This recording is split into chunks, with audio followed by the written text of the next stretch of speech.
হর হর মহাদেব। আজ শুভ সোমবার, শ্রাবণ মাসের শেষ সোমবার, তাই আমি আজ চলে গিয়েছিলাম বেতাহার নরবরিয়া শিব মন্দিরে বাবার মাথায় জল ঢালতে।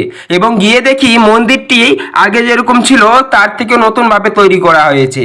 এবং দেখো মন্দিরের গায়ে সুন্দর সুন্দর শিব ঠাকুরের মূর্তি তৈরি করা হয়েছে, যে মূর্তিগুলি দেখতে কিন্তু খুব দারুণ লাগছিল। এদিকে যেরকম রয়েছে বাবা গণেশ শিবলিঙ্গের সাথে, আর ওইদিকে কিন্তু রয়েছে আরো অনেক ঠাকুর। চলো একটু দেখিয়ে নেওয়া যাক আপনাদের সকলকে।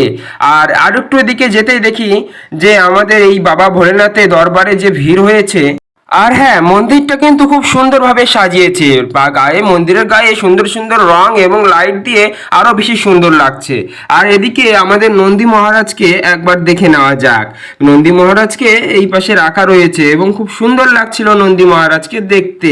খুব সুন্দরভাবে মন্দিরটি সাজিয়ানো হয়েছে এবং মন্দিরটি আরো অনেক কাজ বাকি রয়েছে, যেগুলো কাজ খুব তাড়াতাড়ি হবে। এবং চলো আরেকটু দিকে যাওয়া যাক, তারপরে আমি আপনাদেরকে দেখাবো যে কোথার থেকে বাবার মাথায় জল ঢালার জন্য জল নিয়ে আসা হয়।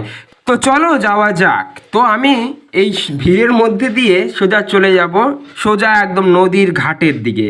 তো চলো যাওয়া যাক আর দেখে নেওয়া যাক কী রকম ভিড় হয়েছে আজকের শেষ সোমবারে। কারণ আজকে কিন্তু শেষ সোমবার, তো তাই আজকে অনেক ভক্ত এসেছে বাবার মাথায় জল ঢালতে নানা জায়গা থেকে। শুধুমাত্র জল ঢালার জন্য অনেক দূর দূরান্ত থেকে কিন্তু ভক্তরা আসে এই বাবার দরবারে জল ঢালার জন্য, বেতাহার নরবরিয়া এই ধামেতে। এবং দেখো এই কত ভিড়, এবং ভক্তরা লাইন দিয়ে বাবার মাথায় জল ঢালছে এবং প্রচুর পরিমাণের লোক হয়েছে। বাবার ভক্তরা এসেছে দূর দূরান্ত থেকে শুধুমাত্র বাবার মাথায় জল ঢালার জন্য। আর এদিকেই কিন্তু জল কোথার থেকে নেবে, আর একটু এদিকে আসলেই কিন্তু জল নেওয়ার নদীর ঘাট তৈরি করা হয়েছে, সেই ঘাটের দিকে যাওয়া যাবে এখন। চলো যাওয়া যাক। তো এইদিকে দেখো নদীর ঘাট কিন্তু খুব সুন্দরভাবে সিঁড়ি দিয়ে করা হয়েছে, এবং এই সিঁড়ি দিয়ে সোজা নিচের দিকে চলে যেতে হবে। আর সেখান থেকেই জল নিয়ে আসে সোজা বাবার মাথায় গিয়ে জল ঢালতে হবে। আর এদিকে ভোগের দোকানও বসেছে, যার যার ভোগ নেওয়ার ইচ্ছা আছে এখান থেকে ভোগ নিতে পারো, বা বাড়ির থেকেও নিয়ে আসলে বাড়ির থেকে নিয়ে আসতে পারো। তো চলো এবার মন্দিরের দিকে যাওয়া যাক। আর হ্যাঁ দেখো, একদম কিন্তু প্রচুর মানুষ এসেছে, আর নদীর ঘাটের একদম ওই প্রান্তর থেকে এই প্রান্তর পর্যন্ত প্রচুর মানুষের ভিড়। এত ভিড় কিন্তু ধাক্কা ধাক্কি করবেন না, কারণ আজকে এত ভিড় যে ধাক্কা ধাক্কিতে কোনো দুর্ঘটনা না ঘটে যায়।